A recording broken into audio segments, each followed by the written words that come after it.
Shanti. So welcome all of you. Your volume is cutting. Make the music less. Let's pause it here. So welcome all of you to the workshop 89 on equanimity or balance. And as always, before we begin, just reflect on what is equanimity for me. Asking yourself this question. Also explore what are the balances in life which I'm able to maintain. The common one being called routinely as work-life balance. Balance between personal life and professional life, so on and so forth. And what is the need to practice equanimity in life?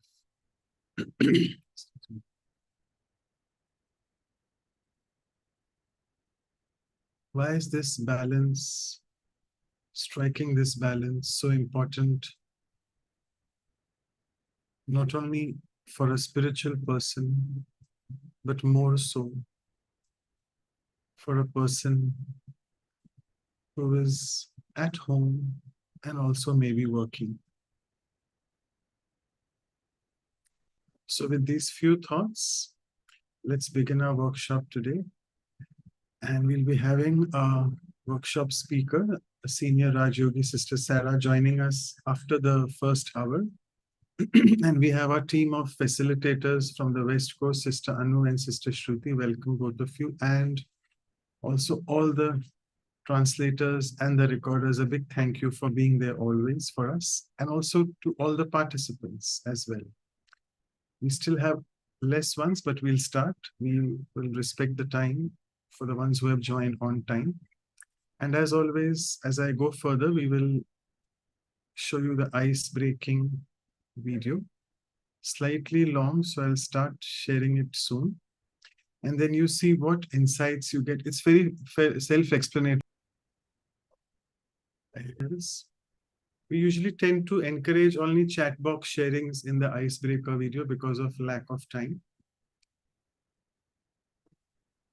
Okay, anyone else? Yes. Okay, so Michael is saying, keep on doing what is right. Okay, good. Aldous is saying nothing is good or bad on itself. Yeah, it is just an event happening in the life. And we just put the adjective good or bad. Well, fantastic. Kiruthiga is saying all is well. Fantastic, yes.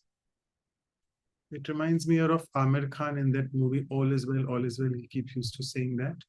And yeah, another very strong message is accept it all, Sister Julie. Thank you. And Geeta Ben is saying accept the events and move on. Just keep doing what you need to do. Okay, wonderful. So all of you have some sharings in the chat box. And Anna sister is saying deal with it. Okay, hang on. You're very fast now. Senam is saying stability in actions and reactions. Trust in the drama. Trust in the self of the teacher that attracts the horses and more with him back. Okay. So that sage was a teacher that way. Sangeeta Ben is saying many a times good and bad are relative. Yes. Edna, don't think too much. Yes, it reminds me of Dadi Janki here when you say that. Dadi Janki said, don't think, you're just saying too much. And if Brazilian, so Portuguese, Brother Manuel can just translate what Lara's sister is saying. And then, yeah, he's done that in the end. I'll just take this as a last sharing. Sorry, Sister Anu. Staying stable in the face of what seems to be bad, because after all, everything is definitely good. Okay, thank you all of you. I think you enjoyed it. And let's move on to the first exercise. Over to you. Thank you. Thank you, Manoj brother. So that was a lot of response actually. So it really was an active icebreaker. So that's good. With that, let's move on to our first exercise. And that is always the reflection in our own life. So for that, my balances in my life, for that, the reflection question is that we'll all reflect on our personal life journey so far and check the balances which we have managed very well so far. And as actually whoever have attended the last session by Brother Ken last week, he mentioned about keeping the balance in all these aspects: family, friends, work, community, nature and environment, God or spirituality. Um, so let's bring that into our attention. Let's reflect through our life that how we balance all this and where, which aspects we have managed to achieve a good balance in. So that will be a reflection. Let's take a minute to reflect on it and then we'll share. Okay.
So we always juggle between all these things. So how do we keep the balance?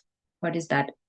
Pausing for a moment to reflect on, think about it, gives us some insights. I hope you got some insight. So we'd like you to share with us how and what we're able to keep balance well. So we would invite you to please unmute and speak, whoever like to share.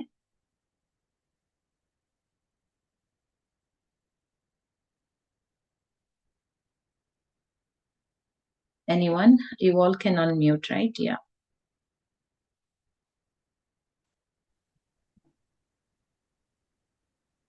Okay, I will go.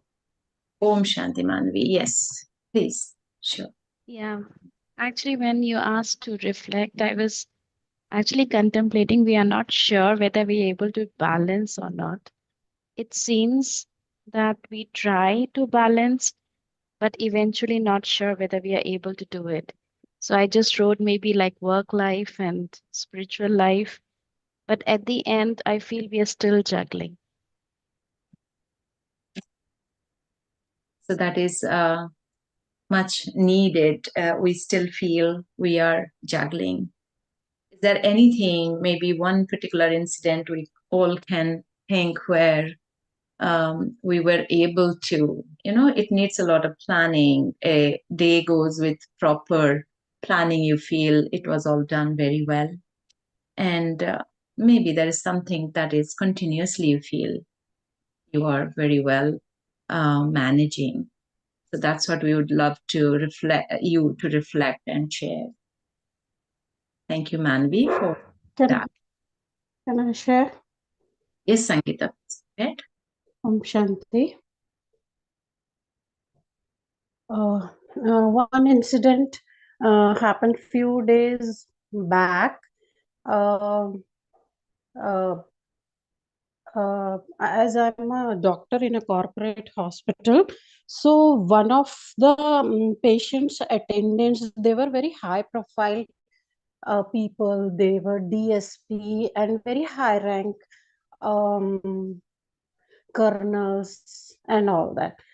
So uh, when instead of talking or discussing about the patient, they started shouting at everyone, even with me.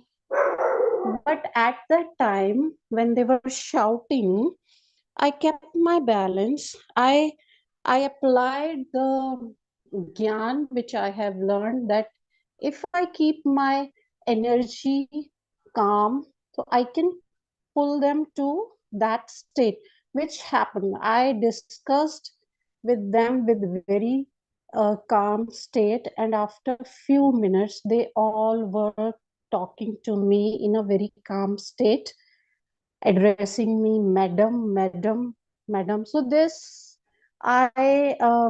is what when I applied the gyan and balanced, kept my balance. So this is my experience, very recent experience. Thank you. That's a beautiful sharing. So it's we can say, the spiritual aspect that we can get hold of ourselves and stay in that calm, positive energy space. That balance that changes the atmosphere. So thank you for sharing that. Okay, I will go. Yes, please go ahead, Rena. So quite recently, I have taken up something in which I get to interact with 10 to 15 people on a daily basis, different people. Okay, they call us for various issues, mental, emotional issues. So earlier, I used to experience that no matter with my friends and family, no matter how much I try to explain all these things, this or that, it really doesn't go down well, because as a brother Ken said, your arguments are not going to impress them. So, like the sister shared just now, it is your state. So when they are speaking from their level of understanding of spirituality and this balance, they might not even know that something like this exists. And when they see that, okay, this person is not very kind of reactive, or they are able to hold their stand, they're able to stay calm no matter how in whatever way they speak, that really creates an impact on them, and they raise themselves to that level to stay calm and share whatever they want to share in a peaceful manner without getting offended or without feeling anxious or anything. So that is it. We have to create that state of mind wherein they feel comfortable in sharing without any judgment, kind of thing. So that is one thing where we have to have a balance. While listening to people, don't be judgmental and don't give any reaction, even though you might feel very eager to say all the things that you know. But then if you hold on, and that works more than your argument. Yeah, thank you. Beautiful sharing again. It is about that inner balance of holding on to my eagerness to share or judge others what they're sharing. That's kind of keeping that balance of having respect or giving the space to the other people, so friends or at workplace, but that inner balance. And that again, as you said, as before also, Sangeeta said, that it spreads the atmosphere, it helps to respond accurately or calmly. Thank you, Rena. Yes. Anyone else? Any other aspects? How do you also accommodate time for nature, environment, do something? Do you keep that balance as well? Does that nurture your life? Maybe something that is coming to your mind right now that you can share, but otherwise this is a good Yes, question. yes. Actually, Actually, when you're feeling a little bit low or stressed or in tension or in anxiety or anything, you can start doing gardening. It really helps because you get in touch with nature, the plants and the soil. It really helps. That's been my recent experience as well. Thank you. Yes. So anyone else would like to unmute and share? I know there are some sharings in the chat. I would read. Michael says, to be independent in the self level towards others, financial level must be some signs of having kept a good balance during life. So, Shanti. yes, Oh. okay, Deborah, go ahead. Thank you. Shanti. So sometimes I'm trying to reach an organization and I go from one, I'm just on hold and on hold. And I start kind of getting irritated. And finally I get a voice, a live voice. And what I do, Baba says, each one is a jewel. They're our brother. So, hello, so nice to meet you. I mean, I just change all my perspective, my irritation into pure love for that soul that's on the other end of the phone. And that's one way that I find I can do service. Shanti. Thank you. Beautiful. It is again inner balance that we are talking, because we want to feel in that balance, equanimity, or that calm, that fully present with my full energy and love. And that's through connecting with the divine and bringing that out in my sharing or saying hello to others. That's beautiful. Thank you, Deborah. So I think time is running very fast. Let me read a few of the sharings from the chart. So Always says that if we would be honest, can see that the balance between those sections, work, be it life, health, and friends, etc., is lacking, right? So this is a good reflection for us to take home, to see where what is lacking and bring the balance. And maybe today's session will give us some insight moving forward. And also Golden says that since it's not golden age, we can't expect such a balance, but we can have the balance. Old days said that.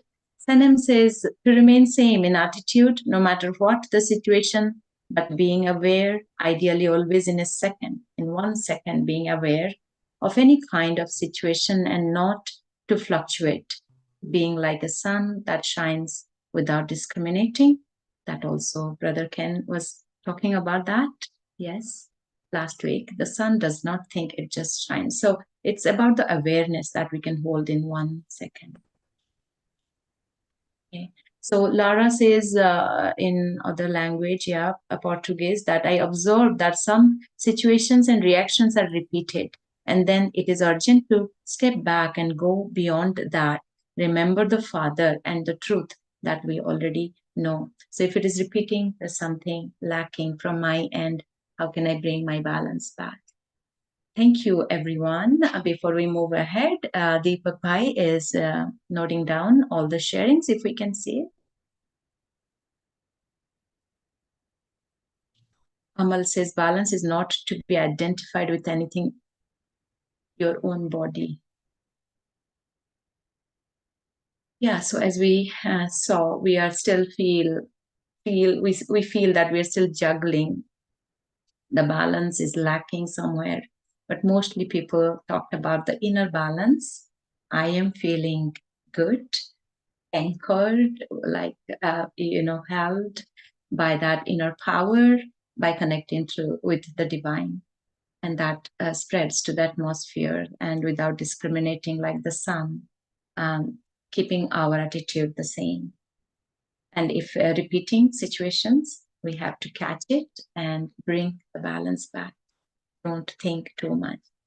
Yeah, thank you so much. And I'll pass it on to Brother Manoj for meditation. So Michael Brother says, inside out, this is the balance. Started to meditate. Thank you, brother. Okay, so wonderful. So you all have all set the tone for meditating. So I would request all of you, I hope I'm not cutting off this background music going on. So let's try to, for the next 4 or 5 minutes, detach ourselves physically from the surroundings where you are. I think it's affecting your voice. Maybe switch off the music, brother. Sure. So as we situate ourselves in this consciousness of being the beautiful energy, the light that I am. In the moment I create this thought of stability, of being able to stabilize myself in this soul conscious state,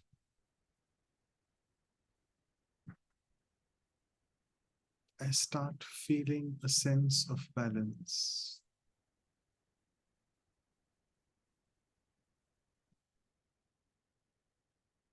I, the being, the master of this body, the master of my mind, intellect, and personality,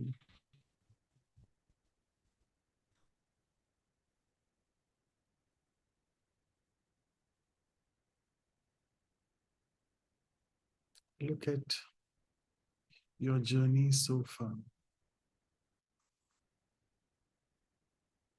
The daily chores of life,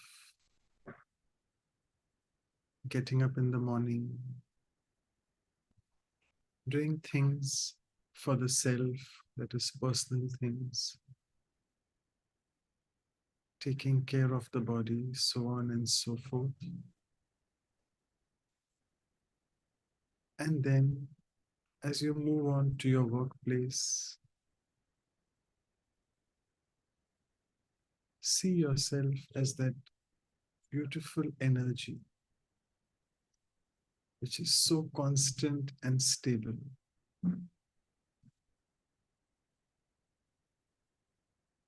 Whilst interacting with people all around, I remain constant and stable, balanced.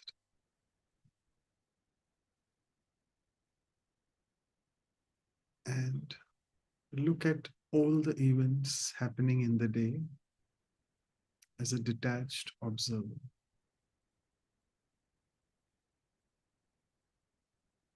Things or events just happen. They don't happen to me, they happen. And there is a reason for each event which happens in my life. And the moment I can create this beautiful thought in each and every event, I will stop judging them as good or bad. And I'll remain equanimous or balanced. And this is the way to earn blessings from the Supreme Being, and indeed experience bliss in life.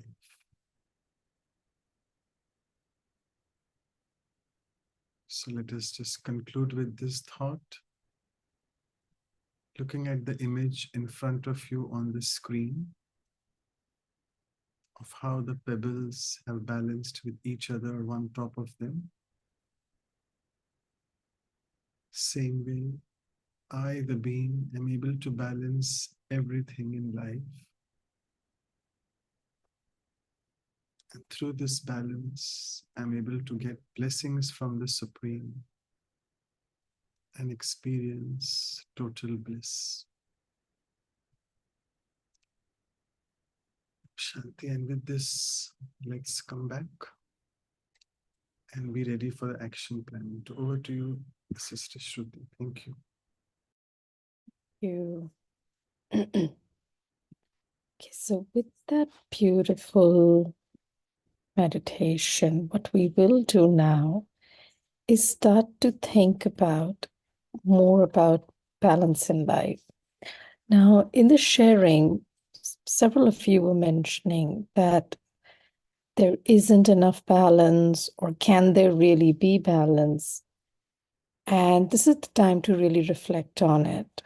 If there are places that I do feel that I could enhance some amount of balance in one aspect of my life where I feel I particularly can use some enhancement, what would that be? And how can I practically enhance this balance? How do I further this continuum?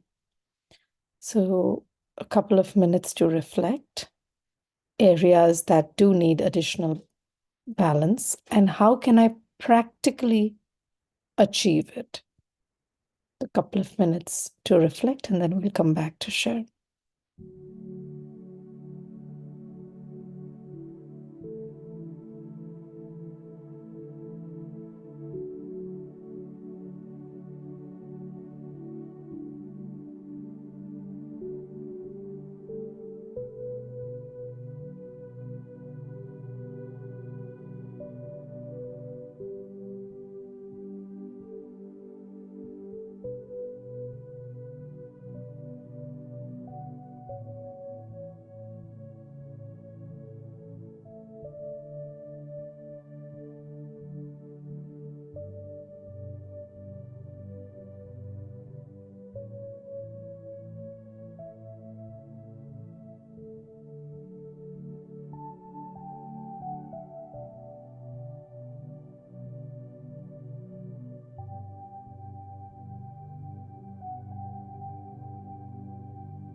Okay.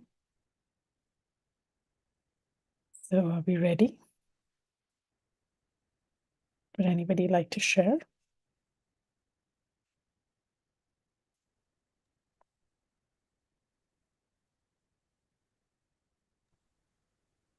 Hi, everyone. I'll share if you like. Oh, Shanti. Yes, please go ahead. So I really liked the exercise that Ken did last week. And so I kind of got into expanding on it and sharing it in a group. And I'm just going to show you my little diagram. You Very can see nice. it. Yes, we can. But I liked having this star as being this soul in the middle, being equanimous, or however you would say that, having the equanimity, and all the areas of my life being in balance. So as each line, the line going to the top represented my connection with God, and then these ones out here represented my connection with myself, my intellect, what I'm learning, my mind, and on this side, my heart and my feelings. What am I doing for myself? And then out to the side is like community, friends and family. And then the two lines at the bottom were to nature and my activities, my physical work and what I do physically. So I kind of am experimenting with that, and I'm having a lot of fun with it. And seeing where I'm balanced and where I need to balance what I receive and what I give. So just sharing. That's fantastic. Do you want to expand a little bit more? Denise, I'm going to push on you a little bit more on how you are being experimenting, some practical ways for all of us to learn from your experience. Well, one thing, so for example, if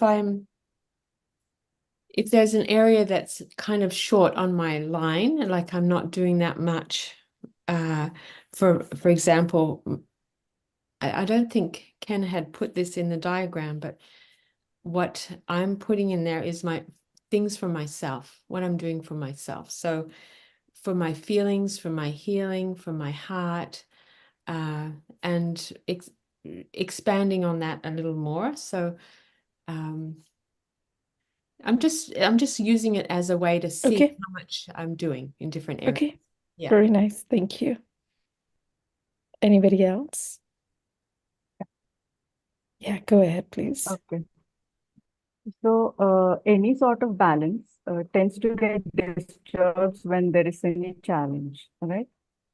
So say for example, in the case of fame and defamation, okay? So if the person is being good to you, okay, he's offering you something pleasant, I won't say good or bad, offering you something pleasant, that person or event tend to stay in your heart for a long time. And if the opposite is received, that person or that thing tend to stay in your brain, in your mind for a long time. So what I, in both cases, in fame or defamation, or in an exchange of pleasantry, or an exchange of something unpleasant, which sometimes happen, I don't let that person either stay in my heart or my mind for a long time. That is required. Okay, so that is one thing. But the real challenge is when there is a physical discomfort, like the heat is too much these days, and there's some challenges with a lot of things which is physically causing a discomfort, and you're not able to do something about it. It requires a much greater effort to maintain that balance, because you have to raise yourself really, really high. Otherwise, it doesn't happen. Very nice. Thank you. Fantastic. Anybody else?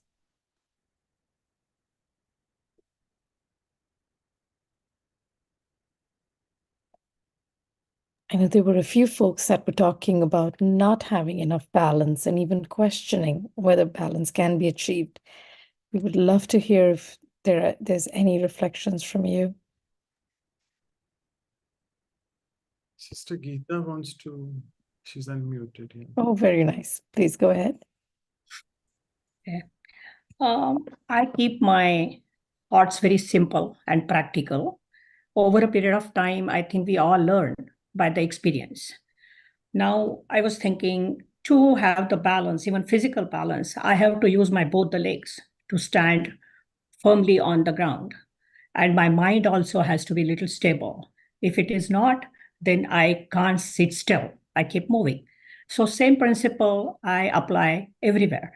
My family is our family. My home is not mine alone. When I go to my workplace, there are many other people who say it's my workplace. When I go to the community, there are a lot of people. So we don't, I think I always say that we are not staying by ourselves. We cannot separate ourselves from wherever we are living or doing anything. So my principles are that I think if I am trying to do good, everybody else is too, in different ways. And I don't have to look at them. I have to focus on myself. So usually, and luckily maybe, I have got all the people who are very cooperative and kind of appreciating. So if we appreciate, I believe what we give comes back to us, or whatever comes back to us, we have to give back to. So like keeping the balance in my at home, I do whatever is needed to do and do not expect others to do the same thing same way, so we don't have any frictions there. At workplace, we listen to everybody's contributions, look at them, appreciate at times, and then we work together. So there also, and I don't bring my workplace tensions at home. I don't take my getting tired to work. I don't give any excuses there. And then in community also, like there are small things we can do in the neighborhood for the young children, or even helping each other for if somebody needs it. Where we live, we don't have much of community living here because neighbors or they don't have much need for each other.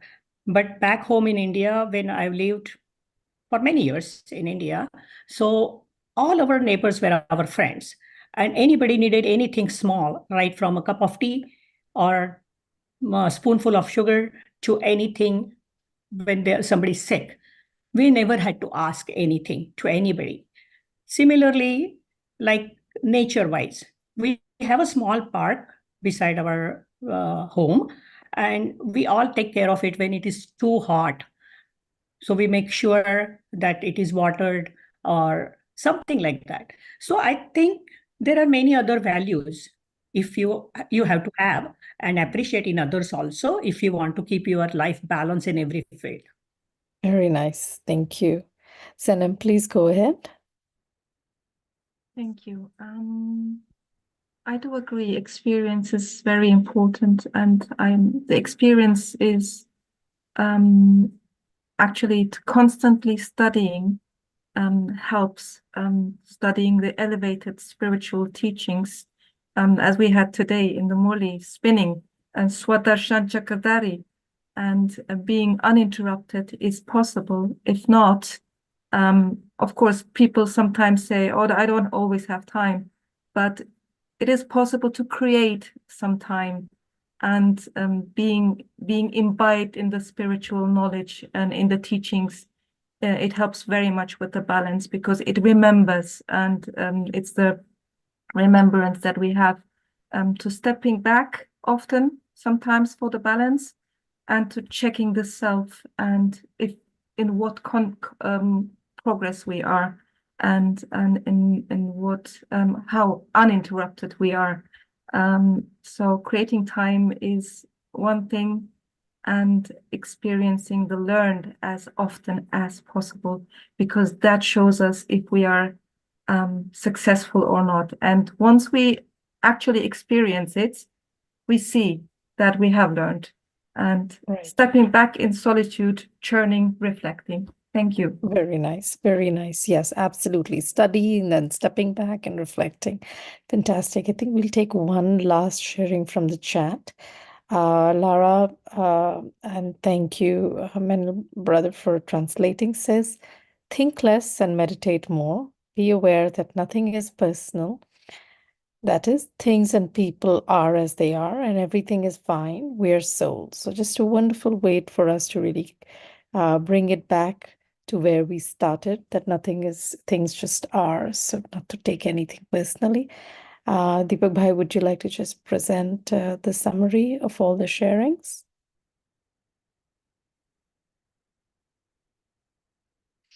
Thank you. So again, some beautiful and very insightful reflections. I'm the soul, I'm in the center of my life, and everything is happening around me. Balance means being in the center and dealing with everything from there, and expanding my feelings from the center to understand all my responsibility, duties, and to fulfill it no matter what, and to keep working on it to create a balanced life, being present more instead of wandering. Real challenges of balance, whether physical discomfort, also requires greater efforts. We learn by experience to have physical and mental balance, stability of body and mind, applying the same principle, focusing on the self and doing good to all and appreciating all. Tapping into my silence from time to time and seeing everything as a detached observer. My experience is that we have a strong self-concept, or having strong self-respect will help us maintain balance. Studying constantly and spending the discus of self-realization. Think less and meditate more. Nothing is personal. Things and people are as they are. Everything is fine. We're souls. So I think with that, I'll hand it back to Manoj Bhai. So thank you so much. And Sister Denise's action plan is Yes. balance. Brother Manoj, I'll just take half a minute. Sorry about that. Same thing, Sister D, if you can show the diagram on the screen. Somebody was asking, requesting for a few seconds more. That'll be great. Are you here? Oh, Denise? yeah. Sorry for the picture. Yeah, Okay. Hang hold it on the screen for a few seconds still. on. Or- So, so hard. Very clear though. And I There's- think we have Brother Ken's recording on YouTube if you would like to go back there and learn how to do it for yourself. Maybe we can create a diagram and share. Yeah, you can experiment. Thank you. No worries. Yeah, we'll see to put it in the review material. Thank you, Manoj Bhai. Thank you. So before I go on to the summary sharing of Brother Ken, what he did last Saturday, can I request the ones who have joined new, and there are quite a few messages coming to me about we want these slides. So yeah, they're all for your study purpose and they're all for sharing as well. So please feel free to share your email addresses and WhatsApp numbers so we can send you all these materials through email. And you can do this either to everyone if you're comfortable, or to Sister Vidhi or Sister Anu. If you can just type down your email addresses and WhatsApp numbers. Also, the ones who have joined new could please do that. Yeah, so, okay, so let's go further. I'll see how much I can cover. We took this exercise because, as Sister Denise also pointed out, Brother Ken asked us to do this exercise in the talk. That's the reason the first exercise was purposefully that let us try to identify what balances have we got in life and all those 6 aspects which we showed you. Moving further, what he had to say was, he said that equanimity and balance are actually different. This was something when we were speaking to him before he started the talk. It was in an offline mode, but he tried to equate both of them. So equanimity is like basically remaining equal, as simple as English equal, in the face of anything, either adversity or success, praise or defamation. As all of us know, the scripture of Gita in India, which is recited very often, to remain calm, unruffled in all these situations is equanimity. And what he said about balance was to keep an even state of mind in fluctuating circumstances is balance, that stability of the mind. And also balances he mentioned, which I'll show in the next slide, about work life. That's the commonest thing which people ask. And a few signs of equanimous people or people who are balanced. First is they are never overwhelmed. If someone praises me, I'll never go gaga, oh, suddenly my state of mind goes high out of the roof. And someone criticizes me, I am not really becoming so low. So they are never overwhelmed. That's one thing. Other thing is, he mentioned about such people would be stable. So he reminded us of the proverb, which is commonly shared at the Brahma Kumaris, that if you're true to yourself, which means you're in the boat of truth, it will definitely shake, and maybe shake a lot, but will never sink. So remember, that's what he said, that the shaking comes from something external, whilst my state of mind is something internal. And he beautifully said that the inner faith, in Hindi we call it nishchay, if that is fixed, then I'm strong enough to pass any test in life. Speaking of the personal work and life balance, which he had to mention, he said that you're the same person, whether you're at work or at home. And if you remember, that's what we tried to do in the meditation. I'm that sparkling energy. You can see, and thanks to Pooja Ben, who does all these beautiful slides, I can see now that that star is sparkling. And it looks like an animated one. So yeah, we are all the same internally, whether we are at home or with friends or with family, or whether you are at a place of worship, or whether you're a spiritual person, so on and so forth, or whether you're with nature. So, and about balance, he said, is trying to realize going to this center. And here it reminds me of the word called concentration, which is the process which we have to be a master in, gain full mastery over it if I want my meditation to be productive. So concentration word itself tells you con is the consciousness, and centration is to center. To center my consciousness is nothing but concentration. And to practice having a balanced life, he said, we need to practice the same set of values. And these values really, over a period of time, which we can apply, and we have been planning to do that through our series, and that's the basic purpose of this workshop. If you all have observed it very properly, that the last exercise before we go on to the summary sharing is always an action planning activity, which is to prepare ourselves that after this workshop and after listening to the senior sharing last week, what can I do in my life to at least help me inculcate that value if I haven't yet inculcated. And here he said the most important person, you have to be selfish, love yourself. That's very important, to take care of oneself.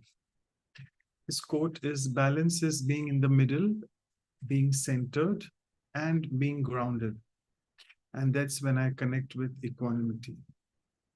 And I remember this because he mentioned about mandala. So thanks again to Pooja Behan, who has got this beautiful painting.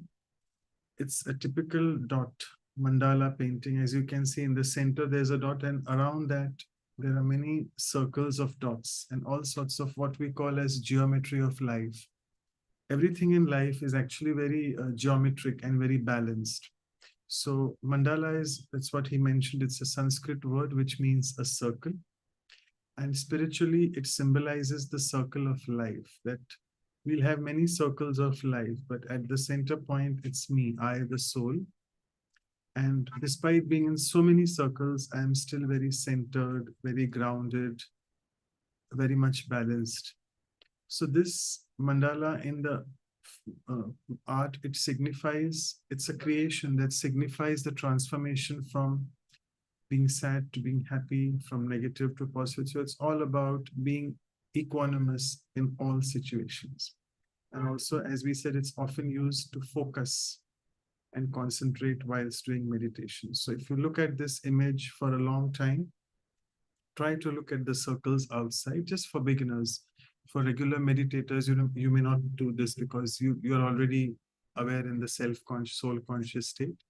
But for beginners, we try to tell them, look at the circles outside, and then you can see that the circles are probably moving, and then gradually come down closer, and then finally come to the center point. So this is the way to just, for beginners, start practicing concentration. Well, we have all the time for questions today. Not all the time, sorry. So 6 more minutes. So yeah, this is very beautiful. And I think all of us need to really look at this. He really dissected detachment very well, because this question comes very often, that if I need to practice balance and equanimity, I need to be a detached observer. And what is true detachment? I'll read it out as he said. Detachment means to be free in order to be able to help people. It doesn't mean to be insensitive. To understand that you are the soul, not this body. And for that, you have to first thing go beyond the senses. And if you can see in the diagram, the soul is the center point, followed by these 3 things. MSO, I must say. It's you have to remember in that way. If you say OMS, Om Shanti also, it's fine. But you have to remember that way. I'll come to that why. So from the soul, then the mind, then the senses, then the objects. As we go from mind to objects, we are going from more and more subtle to more and more gross. So the first level of detachment is when your senses leave your objects. Then the mind leaves the senses, and finally, then the soul leaves the mind. So these are the steps of detachment to become soul conscious. And when we say the soul leave the mind, it doesn't mean that you're leaving the body, but the soul leaving the mind, as it was alluded to before, someone said beautifully, don't overthink. And as Dadi Janki used to say, don't think. So we are taught here at Brahma Kumaris that what is mind? Mind is an integral faculty, which is the thinking faculty of the soul. So if I can dissect that I am this energy and mind is the thinking faculty, if I can really dissect out this, then I can really be in full control of my soul conscious state. Then mind is fully in my control. I decide what I have to think now. It can't be my mind is racing and I don't know how to control. So these are beautiful steps which he taught, and we'll be sharing with you in the materials when we send it out to you. The second level is indeed to go beyond your roles, so on and so forth, mother, father, your profession, And the third level of detachment is to leave your story behind. That's a beautiful one, because people identify themselves, and also this is thought to be something very routine, that if you are having a chit chat with a person, with a stranger whom you don't know, so it starts from where you were born, where was your schooling, who was your teacher, so on and so forth. So all of us have a story, but we are not the stories. We are those beautiful energies, and we are unlimited. So also, I remember telling him in Hindi, we call this detachment as Vyakti, Vastu, and Vaibhav. Vyakti is the person. So detachment from this person, the last one, which we said the third level. Vastu is all the objects, the first level, which we discussed. And Vaibhav, Vaibhav is again, you identify yourself with that, oh, I'm so and so, I'm good looking, I'm rich, I have this. So that is all becoming so role consciousness. So I think this was a beautiful slide which you should take away with yourself if you want to make notes, and how to practice detachment and what does exactly detachment mean. So big thanks to Brother Ken for highlighting this. How do I let go of the personality traits of family members? Simple as that. Try to look at everyone's good things or the values. Because again, when we look at people, we look at our sort of filters with our glasses. What we think about them is going through my perception. They may have some negativities, but intrinsically everyone is positive, or everyone is actually very good inside. How do we convince people who are unable to understand the importance of transformation? He said there's no need to convince. Arguments don't go further anywhere. Spirituality is equal to no argument, according to him. Have full conviction and faith in your soul conscious state, and that will create an impact. Because if your mind is powerful, then you can do what is called Mansa Seva at Brahma Kumaris, that's serving through the mind. And your mind, if it's powerful and you are so positive, you can convince through your thoughts that person, and then you don't need to win over an argument. How do you remove someone who shows too much love for you to not increase your own ego and not feed someone with ego? So I think this may be a little bit complicated. I don't have time to explain in detail, but according to him, love is a very beautiful feeling. It's not attachment. Love is not attachment. So true love will not have possessiveness and clinginess. It's totally unconditional. So we accept people's love, but make sure that you're not feeding your ego and even their ego as well. I still have a few minutes. So what advice would you give to someone whose mother has left the body recently? Again, so the most important thing here is to remember that death is not for the soul. Death is a phenomenon where the body, the soul has left the body. So the more we cry, the more we hinder that soul's onward journey. And the soul actually has become free after leaving the body. So it is important for us to understand that every soul has another onward journey. And the more we try to be very emotional, we try to pull that soul, and that becomes very painful for that soul on their onward journey. So which is not very right to do. And the last question I'll take, because it was an interesting one, that Brother Ken writes so many books, does so much of seva, service, conducting workshops, guiding people. Apart from being soul conscious himself, any other tips? So he said, I am not doing this, I am only an instrument. So this consciousness of being an instrument, we call it in Hindi nimit, it really makes you do wonders in world, and you then really fly, because you're not doing it. It is God getting it done through you. And that's what he had to say. Right, so we are waiting for that moment where our guest speaker is here. If I can request Sister Anu to highlight her, or spotlight, sorry.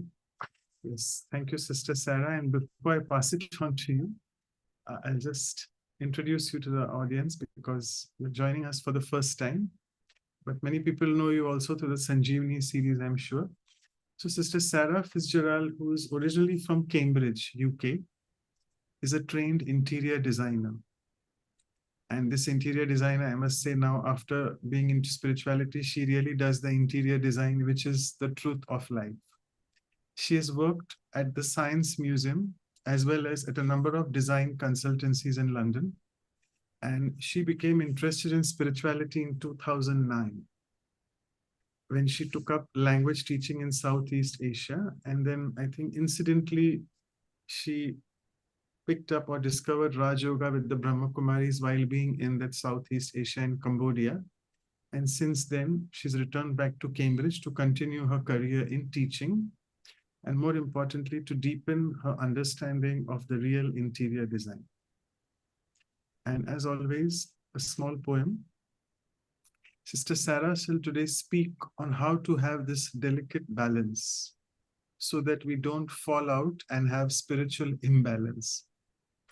So let's be situated in the soul conscience stance so that our voice indeed has that parlance, which helps us to harmonize the sanskar dance with good wishes for everyone and no reactance, and passing this energy to all of acceptance, which we have all gotten life as a beautiful chance. And that is indeed God's gift and not by chance, which reflects on everyone's face who practices meditation as the divine radiance. So with this, you can see again, her face is fully radiant and she's all set. I mean, let me tell you a little bit of secret here. She's really prepared a lot, and I would really ask you all to take maximum benefit. She's also wanting you all to interact in the chat box with all sorts of questions which you have about this. And please fully respond to whatever she's asking, because she wants you all to respond. And over to you. Thank you so much for joining. Oh, Shanti, thank you. So nice to be in this group. I feel this session is very balanced. Feels very loving and going into the depth and hearing from everyone. So I'm enjoying this is my first time participating on this program. And also to meet Manoj in Mumbai, first time in February. And connected with Sister Anu also. So it's nice, this poem, because I think lots of us who come into spirituality notice that more creativity comes up, and that's quite, I think, a sign of balance. The joy that comes from poems is satisfying both sides of the brain. So I'd like to share my experiences and thoughts, and I hope they inspire you. So I'm just going to share another device.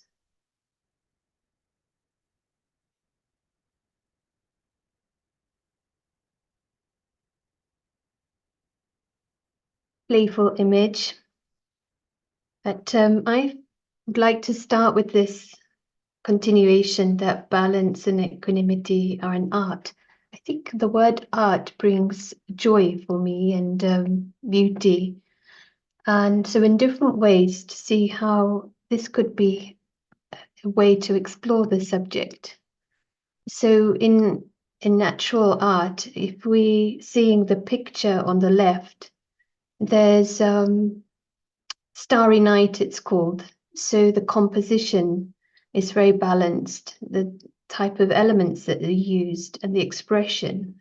And so that's quite interesting. So it takes skill to maintain harmony in any picture. And there's often a balance of calmness and complexity. So it's to take on this, as Ken was saying, what are the meanings of the word balance? It's like two things, isn't it? Two things. And equanimity is approaching that with an equal mind.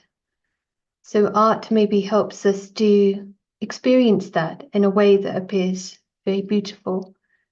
And architecture as well, Sydney Opera House shown there, a very beautiful example of harmony with the environment, but also some nice contrasts, and that creates a kind of a certain beauty. And then the photography at the top about composition.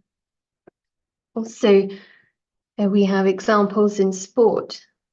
So that's a continuous balance between the mind and the body, the physical skill and the mental ability.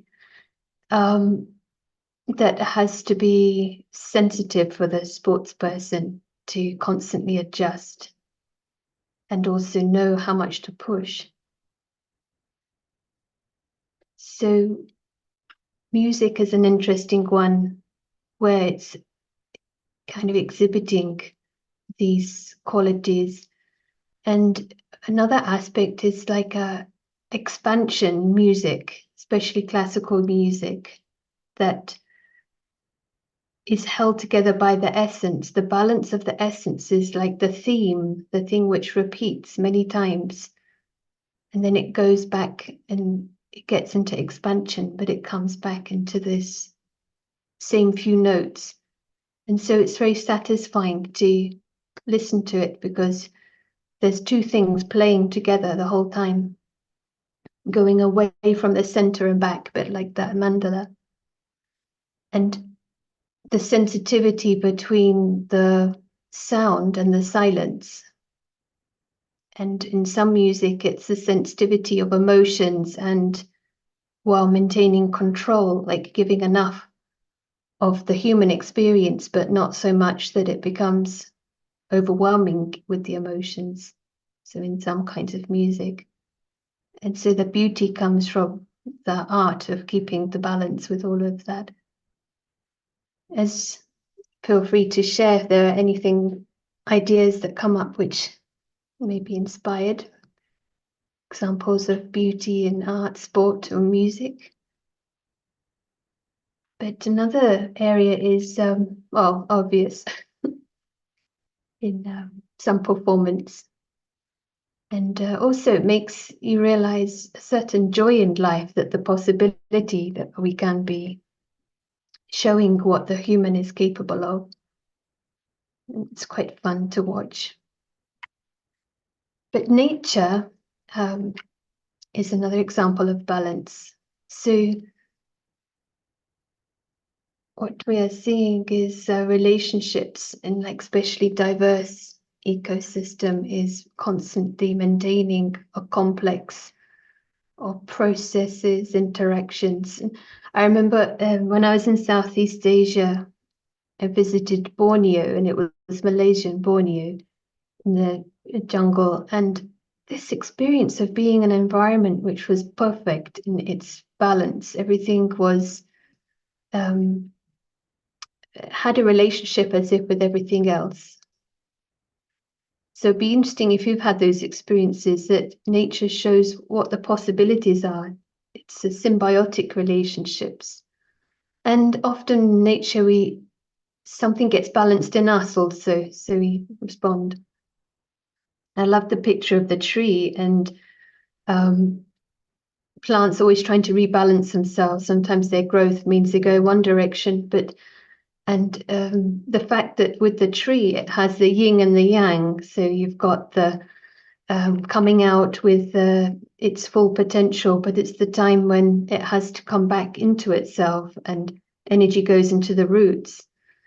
And it weathers the storm because everything has been invested underground, and the leaves are not on the tree, so it becomes more resilient. I think it's a very beautiful invitation for us, for introversion. And you can't see the roots, but if you don't have them, there is no strength in the manifest. So sometimes nature is giving us clues as to what it is to be balanced, and that this is quite often seen. But we are also made to be balanced, and here's an artistic interpretation. The two sides of the brain, and in a way it's a simplistic idea, but it does show that we are like two personalities in one, and one is often associated with the more artistic, one is more associated with the science, but they work together. But to kind of give a breakdown, the left side is more analytical, and it's usually more narrow, very good at like micro tasks associated with language and science and maths. And it's dealing with like one thing after another in sequence. And on the other side, it's totally different way of working. Right brain, it's getting the essence, as if grasping very quickly what is the overview. Usually holistic thought, ideas come all at once, they're not worked out, it's just coming in the mind suddenly. Intuition comes here, and synthesis. And in a way, you could say it's happening in parallel to everything else. It's like the broad view that's happening in the back of the mind, awareness that's happening in parallel to this conversation. We're also aware of other things. Is it clear so far? Anything to ask or share or add?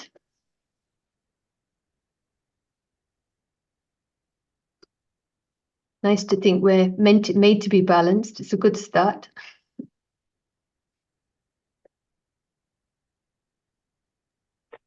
Usually our participants are very silent and they are very good students. They want to listen to many things. So you can carry on. I mean, if they want to interact, you all can please put up in the chat box. Yeah. Charlotte is saying it's good for now. Thank you. Maybe to give an example, so for a bird, to give an example of what the balance might look like, the bird is distinguishing between a small pebble and a seed. And so that is requiring a very narrow focus for the brain of the bird. At the same time, they have to keep a constant surveillance of any predators. And so it's very important that the bird is able to do those two things. And so that may be an example of different operation system in the brain. And we are the same.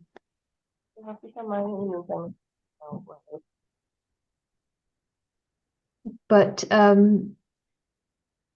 yes, someone is asking essence and expansion.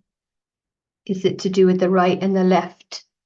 And absolutely. Left is dealing with expansion. So the scientist who likes to go into the details of the molecules and the structure and all the atoms, and which is needed, but also pulling back what is the overview, and the right brain is maybe more the essence, the overview of the subject, the context of the research paper in the broader academic world, for example. But when are we balanced? Zenim is saying, how can the right brain help a broken left brain? It reminds me of the joke, oh my God, now I know what's wrong with the brain. In the left, there is nothing right, and in the right, there's nothing left. It's the joke. I don't know how it translates. So it seems hopeful so far, and we're balanced. When would you say we're balanced? We have, when we play, someone has written, yeah, exactly. And there's such energy in play. There was a campaign to put the L back into pay and make it play or something. So if we were to have the same energy, we put so much effort in playing, but we feel so light. And it's a really good example of when we are balanced. And so this is a beautiful understanding for life, which we can explore a bit later. So the left brain is so clear that the aim is to win and wants to achieve more and go for higher goals, follows the rules, wants to know the rules, follows them, goes for it, works hard, uses skills, and it's quite serious in that way. It's like dedicated. But on the other side, totally different side of the brain, you accept victory, defeat. It's a game. So it knows more than the game, because that's how you remained light. It's just a game, and you still love others. It's like joy is still there, and it's not serious. It's like the opposite. So in the same time, it's serious as well as not serious. This is an interesting balance we can kind of hold in play, and so maybe we can use and learn in life. How do you feel when you play? I suppose this joyful, I think it's energizing usually. But it's not always like that, is it? When sometimes we see if it appears serious, that's when we lose the right brain side, like the penalty shootout type of scene, that actually can be quite crippling for the sports person. Because, and I never forget watching the tennis match final, I don't know if it was about 20 years ago, Goran Ivanovic, his name hard to pronounce, and he couldn't serve. That was his strength, was his amazing serve, but he couldn't even perform because in that moment in the final, it was too serious. And so we just need to be aware, or sports people realize how much psychology, how to keep themselves balanced. And are we balanced? So that, doing this, reflecting on this and realizing how subtle it is, and it's not so easy. And in life, we see generally, perhaps technology, how absorbing is it? It's quite like taking the time and disproportionate. Even my thoughts, who's messaged me, we can be thrown very easily off balance. The type of tendencies we might see in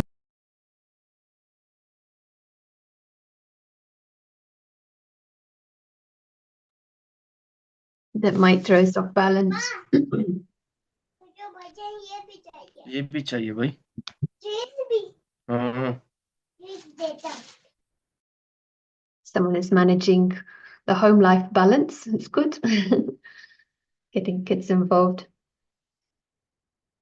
And yeah, I think addiction's interesting because there's many levels. We've got the obvious addictions, but there are subtle addictions, aren't there, to just into doing things like the discussion earlier, having time, like we could be addicted to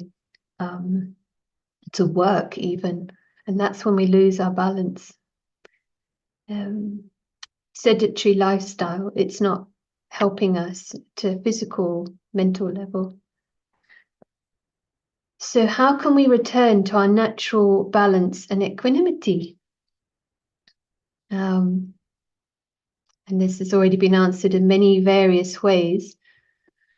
Here, exploring, taking the simple step-by-step ideas. A couple of weeks ago, I was at this place, so some of you may recognize it, the Global Retreat Centre in Oxford.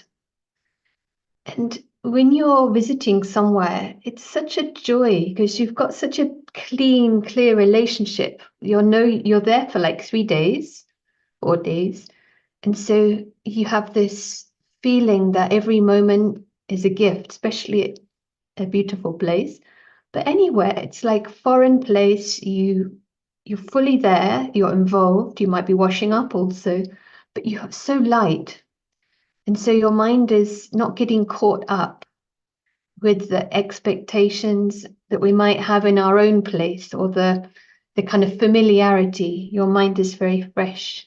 And you basically know you can't take anything with you. So the equanimity with everything that you find, you're meeting it with appreciation. So you're keeping that naturally in your system. So the energy of guest is an area of interest. And why we're mentioning it is because we are regaining our balance with spirituality to remind ourselves that we are not from here. And it's obvious, but to experience it is another story. Because if you stay in a house for 3 days, it's one thing, but if you stay for 30 years, you still have an exit, but you get awfully familiar with it. And also that feeling of exit is not always alive. So same here. And here we're drawing the self as a non-physical, represented as a star. So the being and the human. The human is part of the physical world, the physical body. And the being is just guest in the body, guest in the world, totally separate. And that is the balance, isn't it? Two things, whether we have a equanimous mind. So this is mostly known, but nice to play with. This is the soul consciousness, to be the guest in the world. We know we can't own anything in the world, and then we have the attitude, which is stable. We can't lose it. And it's such a fresh feeling. Then there's a possibility of security.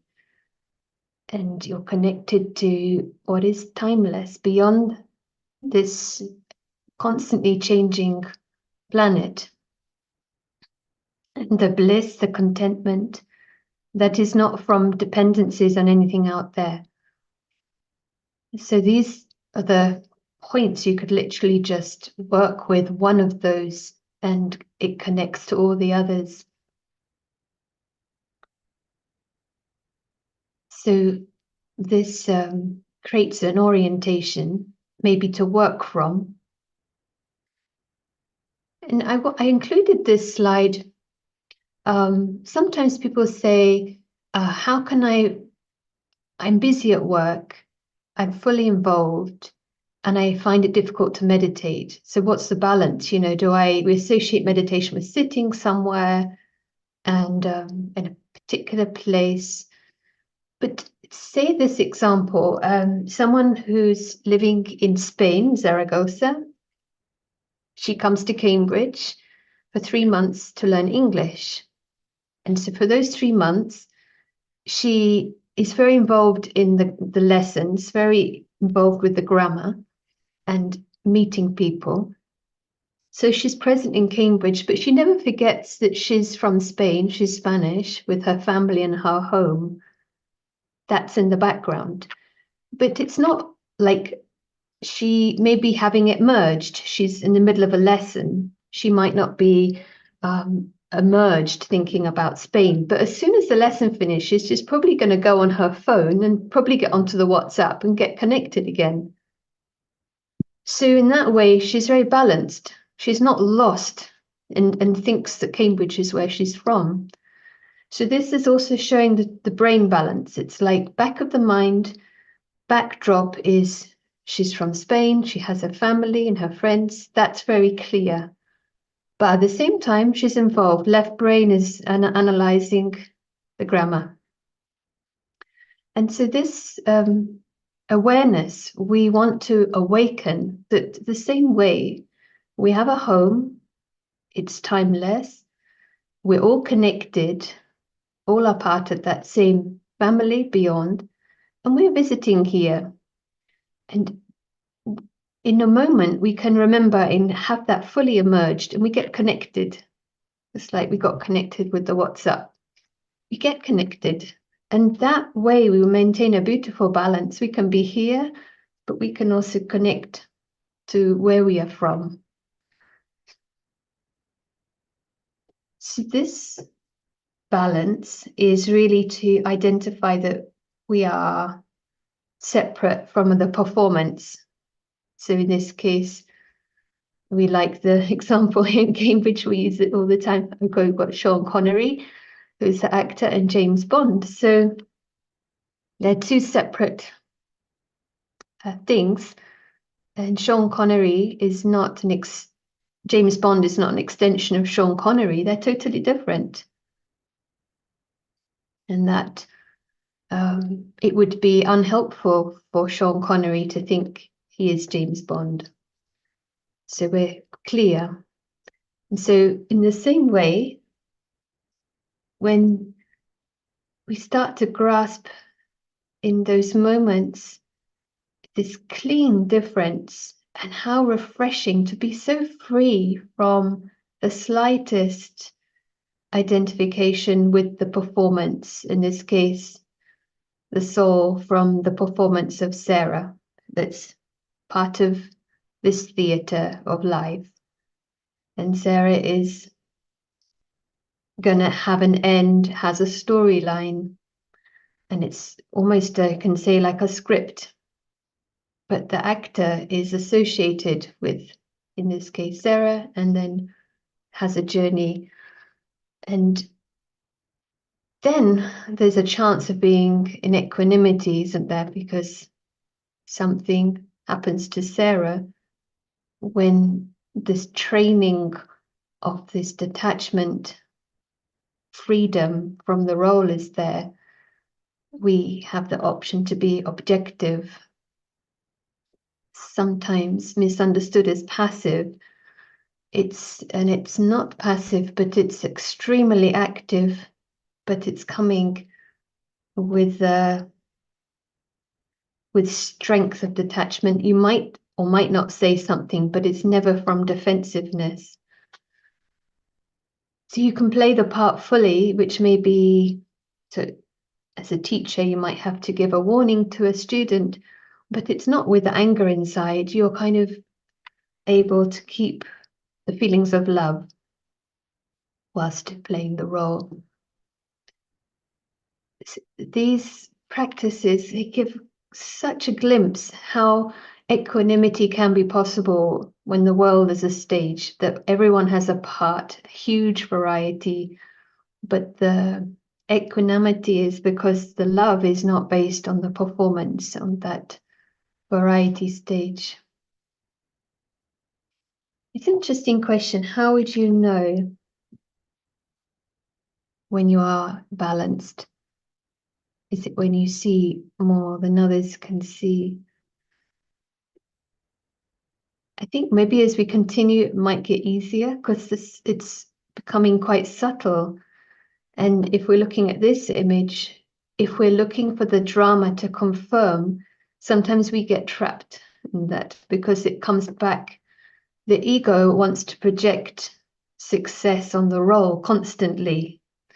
His mission is to be out of balance because his mission is about promoting character or something around the character. But if we are experiencing fullness, not based on the performance, then we at least know that the material inside is going to come from a place of true security, and then we can maintain our stability. That's the feeling. Happy and content from beyond. Yes. And someone is asking, how can I come out of my role in real life? Or when do I come? We're constantly in our role. It's like when you're watching a theatre performance, they are in their role, aren't they? And so just imagine right now we're watching a theatre show or you're watching a film. They are in their role, but they don't think they are the role, right? They don't have to think they are the role to play it. And when that happens, if it does, they have to take a break from acting, actually. Imagine if Sean Connery thinks he saved 50 people and got the girl. If he thought that he did it, it wouldn't help, would it? He couldn't actually play his part. It's easy to say these words, and I know what we're saying is it's a homework, but it gives you an insight that detached observer is very much a part of being an actor. You're looking, you don't need to be in the center all the time, and you can watch and be a little bit stepped back and watch your own performance with a lightness.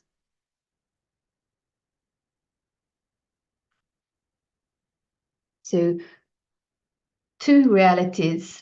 This is where the brain is able to handle that we are coming to play a part. There are all the details, the things that we need to do. The left brain likes that, but the right brain knows it's play. And here, nothing is serious. If we really explore this, and that this could be a lovely week-long workshop, I think, to really imbibe nothing is serious. If we're really saying that we are guests, and as we come, so we leave, then we're safe. The soul is safe. And that is needed, that deep security, familiarizing. We just want to dwell on, enjoy that. And creating more seconds and minutes to what are the nuances of that experience. And nothing, no one can change your primary experience. Maybe to explain, like, this stage doesn't promise peace. The stage doesn't promise stillness. The stage doesn't promise silence. Peace, silence, stillness are not stable here. Moments you get, it might be nice, but next second. But we know those things. We long for those things sometimes. And this is what we experience in the primary world. We get connected when we take that moment of no time to come above. If we shrink the importance of this physical world and call it a story, it creates a balance, because most of our thoughts are running in a loop about the stage. We're 24/7 trying to fix it or change it. Sometimes even in the corner we may be a spiritual effort making, but it can still be continuing. And so to shrink it in a way, giving permission to see it as very small, it helps our right brain to let go and really enjoy that first primary world. And this is without movement, timeless and changeless. So there's a joy that gets activated. Practical application, what does it look like? Some of these ideas. So I thought we would start with self-respect. There's many areas. So we get imbalanced, and sometimes the question is like, is it self-respect or is it ego? Like how do we know? So if we take this idea that there's that home in that region above, and then there's this box, which is the physical world. And if I'm taking my sense of self-worth from the things that I have, which is shown in the cartoon, but it can be the job. Like I feel the job makes me feel I have some worth, I've become somebody. Then it's based on something limited. We can see in ourselves that we get it can lead to arrogance. It might not look like it at first, but it can grow if not seen. But what happens is it has an effect where we flip into the other side, where we get low self-esteem and no confidence. And it's funny because they're two sides of the same coin. I'll give an example. When I'm language teaching, some students have this complex where they begin and they think, I know it already. They really have a false pride about the language. And it's so hard to teach, even if they're there, they cannot hear it. So you have to somehow find a way that they can hear something. Then they realize they don't know it, and they go from up here to down there, and both are hopeless for learning. So high false pride into like, I can't do anything, I'm hopeless. So this is like two sides of the same coin, that we get impressed or depressed, so imbalanced. The balance, this idea that we are inherently great, all are great, and that self-respect comes from beyond this world of change, that we ourselves are guests and travelers. It's an interesting, like, brings greatness, in the humility, but in the face of greatness. That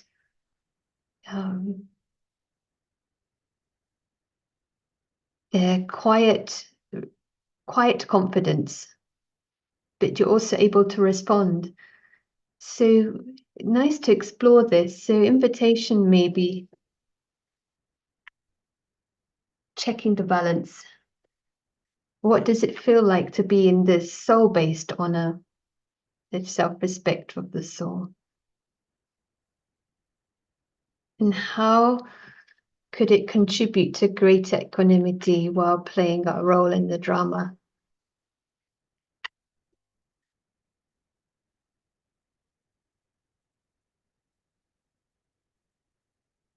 Great to hear. And if you would like to share any thoughts for a few moments.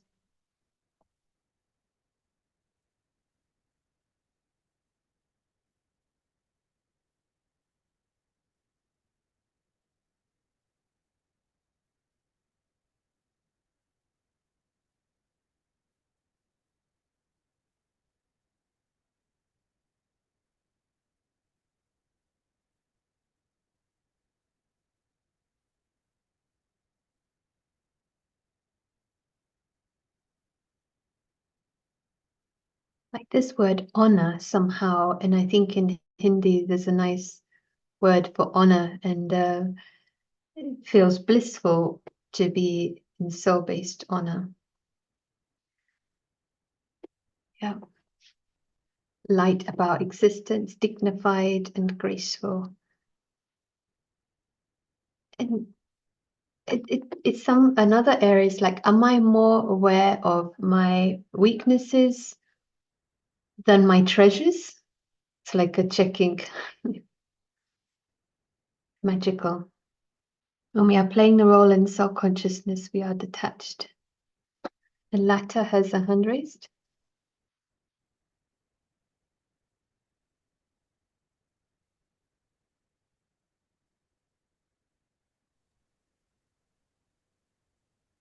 Yeah. Hello. Hello. I was thinking that when we go into the soul-based honor, the one thing that interests is that I realized that like I'm playing a role, and every other soul around me is also playing their role. So that the first thing that comes is this instantly, and then I realized that there is not all that I can control. I can only control my role, maybe somewhere, but not everybody's. Thank you. It's helpful, just the idea of it being a drama. It's like maybe the answer to all of it. Yeah, just to keep balance with the attitude. Yeah, it's very nice.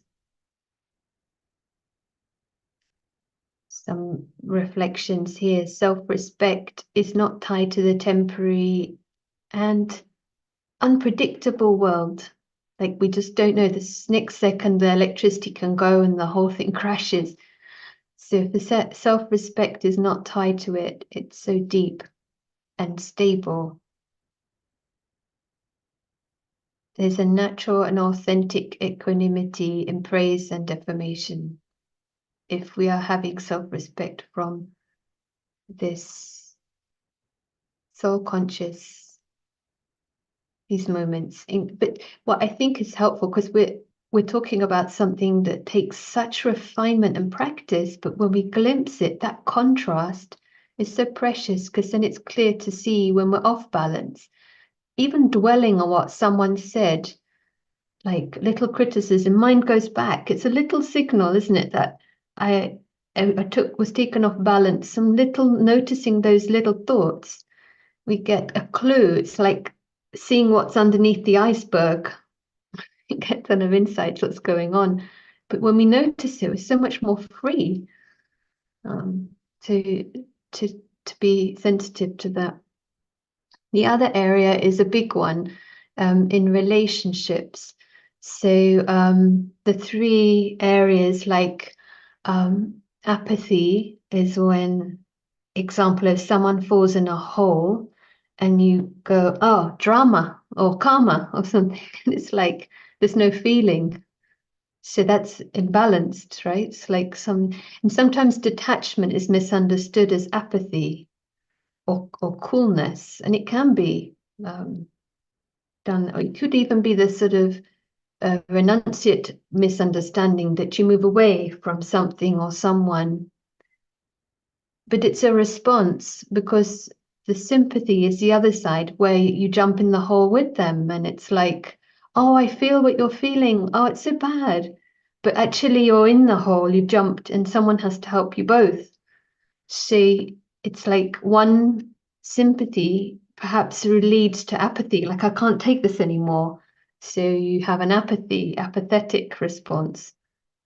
So sympathy is misunderstood as love sometimes, that you have to feel what someone else is feeling. And this is what Ken was talking about. And apathy misunderstood as detachment. But it's not truly detached, because my own experience, I moved continent because of attachment, thinking I was free, but it was a reaction.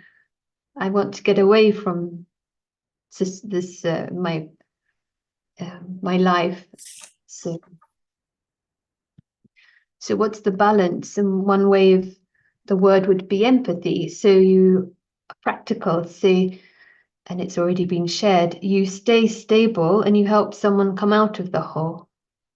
And that is possible if you're supported from beyond. And you know their greatness from beyond. This example of someone who was in a really bad mood, and it was directed at me also, but just these seconds to hold the high vision of someone else, their greatness, not based upon that mood, which were like those clouds coming, the emotions, but really takes focus, but to really enjoy and experience the one behind that temporary emotion cloud. And often it's just your silence. You don't have to, people just want to be respected. And that means really to be seen, isn't it? To be seen. And sometimes if we reinforce the emotional state of others, it's like trapping them in that state, out of balance. So could we consider entering into interactions from stability and security from beyond? And how would it feel? Like that in maybe one relationship, which often makes me feel off balance. What might be the resistance, and how could it be overcome?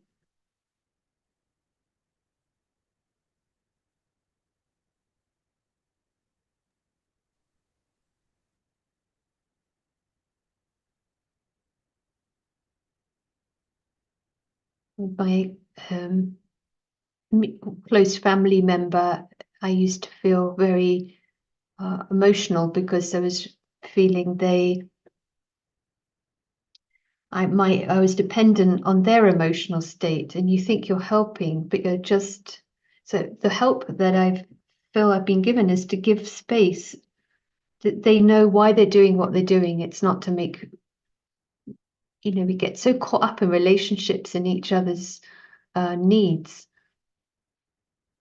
So it's very interesting that the detached and loving is creating a balanced approach.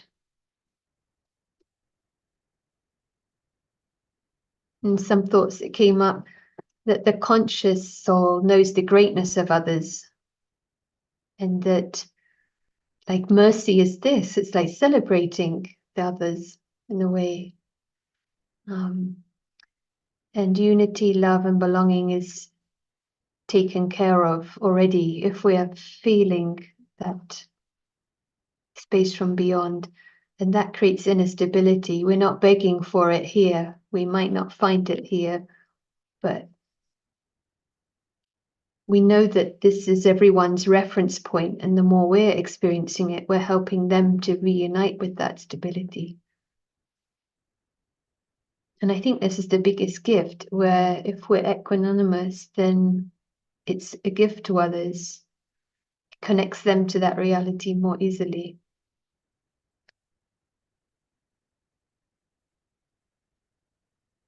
And someone's written, I'm only here for a limited time to play a role. Let me play it well. Let others play their role.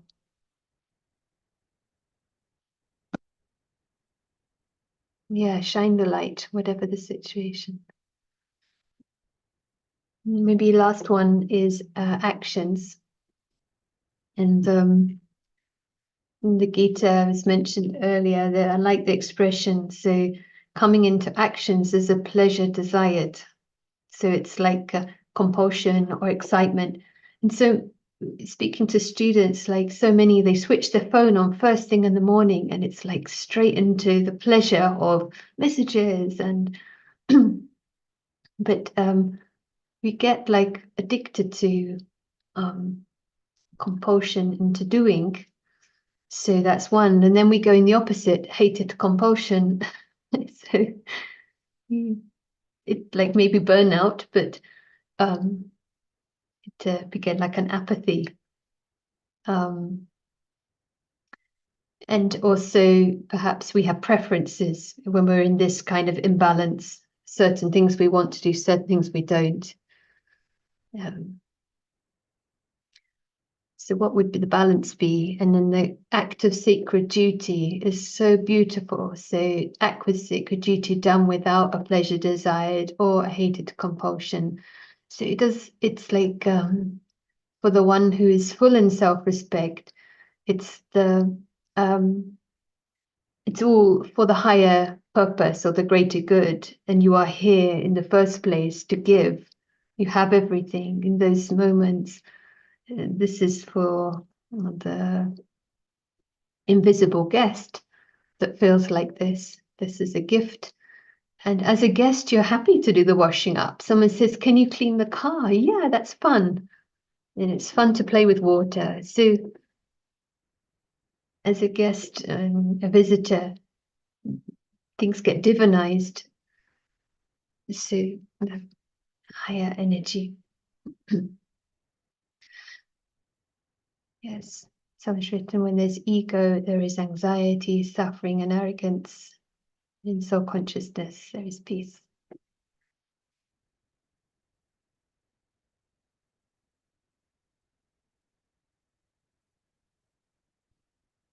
So how does coming into actions from beyond help maintain balance, inner balance? What would help me check the quality of my actions through the day?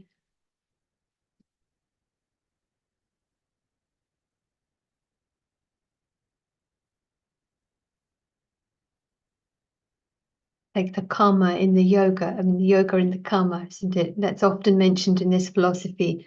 It said, have a balance between karma and yoga. And it sounds like I should do 50% this, 50%, but it's actually meant at the same time. So when we have the balance of the brain, then you, in the world, not of the world, you are playing the part, but you're not the role. You're doing the actions, but you are experiencing that you're visiting, and you have the backdrop of your home. You have come from somewhere. So your heart is full and clean and free, and things are happening. And Ken was saying about instrument that the hands are doing the work, but the heart is with the one, or the higher is a friend of the soul. So I think this is the key for me. And this is where I realized how imbalanced I can get. I'm the one that I've learned the most from this. I get so imbalanced because if you're not full before coming into actions, then it's definitely pleasure desired or hated compulsion. There's, you know.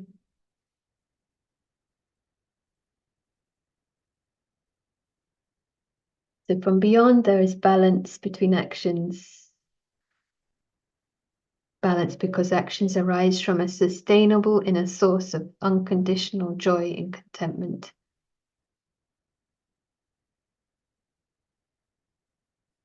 Coming from fullness and peace, it's easier to see the contrast of egos and balance.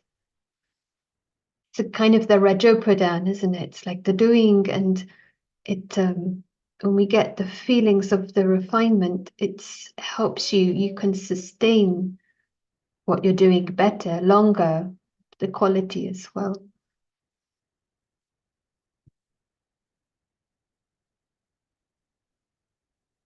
So one final thing I wanted to share is when you see an instrument like a violin, it's so beautiful to see. But when someone plays it, you get connected to the potential of the instrument. It's like someone who's virtuoso playing it with this form of an art. You see what capacity it has for brilliance. And so same with the mind. Mind is like a tool. We're using the mind, but if we're using it from the higher consciousness, what beauty it will, what the feelings that it can give and connect others to as well. If we are really balanced, we are in this world with this consciousness that everything is good, nothing is serious, but we're here to play and we want to play to win, but the balance is there. So this option as a reference point to keep coming back to, that we have this great stage and we want to play the role, but at the same time not to lose this overview. And that's like the art, isn't it? It's nice to do the workshop, but the workshop really starts after the call finishes. So, thank you.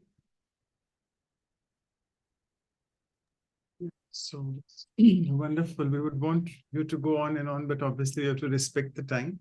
So fantastic. It really looked like a workshop, and people were actually wanting to know whether you could share the slides, something like that. Yeah, okay. So maybe you can email it to me and then we send them the review material. So we'll send them again as well with that. Thank you so much. And I don't think we have time for questions because, and good, you all were interactive with each other. And also, I'll just quickly request Sister Anu to propose the vote of thanks. And also, yeah, Sister Denise has shared the life balance chart, which I think Sister Anu was wanting her to share. So please, you all can, it's done right now in the last minute. You all can download that. Over to you, Sister Anu. Thank you, Manoj brother. And we'll share the file that Sister Denise has shared as well. Oops. And yes, thank you so much, Sister Sarah. That was, I would say, brilliant. It's not to raise your praise and ego, but you brought us into such deep attention to that deeper balance in inner balance. And I think so many thoughts are going on in my mind. I would like to see it again, like all others, capture it. But I love the essence that soul is a guest in this body. And you give such beautiful example that actor who is playing James Bond, if he thinks he has that capacity, extraordinary capacity, he saved the 50 people while going home, it won't work. So that separation stays in the awareness. But when we come to our role and me who is playing the role, the separation is lost. That was the essence, I think, to bring more and more that one into our awareness is important. I also love to learn the apathy part. I did not think that's where comes the word empathy. That's beautiful. Like sympathy won't work, apathy won't work, but that combined form is the mercy, true understanding, and being there. A lot more, so much more we got today. Thank you so much. On behalf of everybody, it's a big thank you. And we all would be watching this again and again to go into our balance, equanimity. Thank you. That was wonderful. Over to Brother Manu. Thank you so much. So before we move on into meditation, the closing meditation, so I'll quickly do the announcements. And if you all want to be clicked in the photograph which we take, the digital photograph, so you can please open up your videos as well. So we finish off this equanimity with the silence retreat, which is happening in the next 12 hours. So it's the morning time for India, early, not early, but tomorrow 8:30 morning. And it's for the West Coast, it's late 8 p.m. to 10 p.m.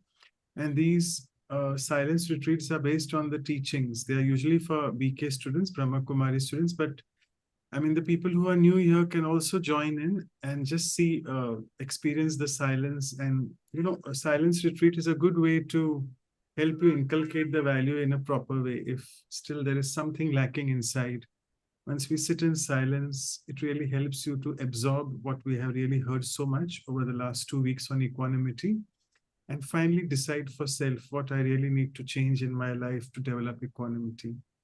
So you're welcome to join within 12 hours. And we move on to a next very unique value, actually.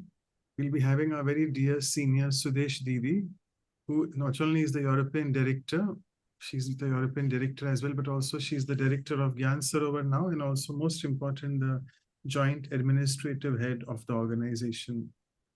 And we will be entering our 90th episode, 10 more to go till 100. It will be on curiosity, and though in Hindi we call it jigyasa, but also there's another word called utsukta. And utsukta is a word very closely related to utsav and utsav, which means a lot of zeal and enthusiasm, so many things. So, because many people feel curiosity is not a value. So the next value after this would be covered on Saturday, 11th May, the week after. And after that, again, as always, we'll do the workshop on the same value. We'll be having Brother Marcelo, who's the national coordinator of Brahma Kumaris at Colombia in the Latin America. So he has been with us before as well, and that will be on 18th of May. And that's our elegant calendar. Thanks to Sister Kosha for always being so creative. We'll be sending this calendar to you as well in the emails, along with these review materials, the PPTs, which we have been sharing with you all so far. These are our YouTube playlists, which you can find out. The first 2 are the series episodes, both Hindi and English. And the other ones below, second one is the workshop series. Our email addresses are following: valuesforlifeseries@gmail.com and vancouver@ca.brahmakumaris.org. And these are our websites as well. Feel free to share your comments, feedbacks, and anything else which you feel can improvise more on our workshops. With this, I'll stop sharing the screen and over to Sister Anu for the photograph, and then we'll go on in the meditation. Yeah, so it's photograph time. Let's make this moment memorable with Sister Sarah. Everybody, you can open your video in that balanced, beautiful smile. If 1 more minute, I'll wait. Some people slowly open their video if you want to be in the photograph, please. Thank you. Thank you so much. So, Sister Sarah, would it be some drishti or some commentary or whatever suits you?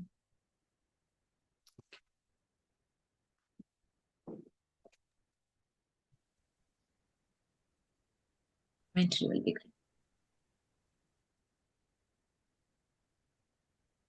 So for a few moments, this precious energy that's been created by everyone here, we take the mind to the experience of the invisible, the ones behind the images.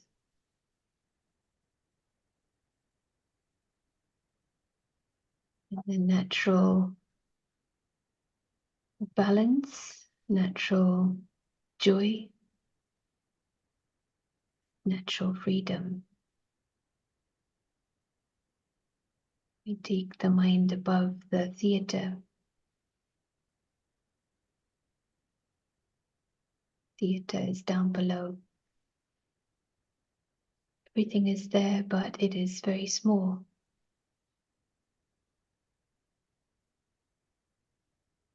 We find ourselves in a world of light.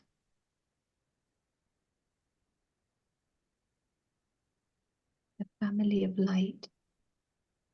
Beings of light are all around.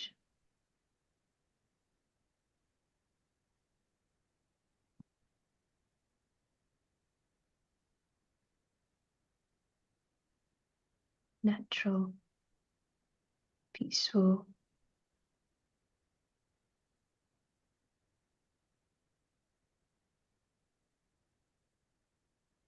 All are secure. They're very different from the roads which are down below.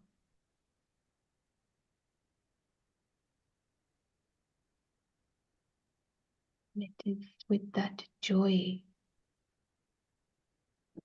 their security, immortality,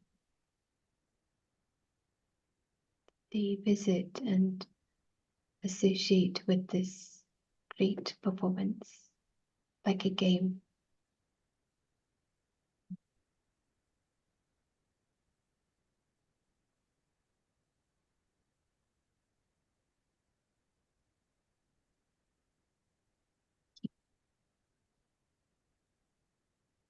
So thank you once again so much for your time.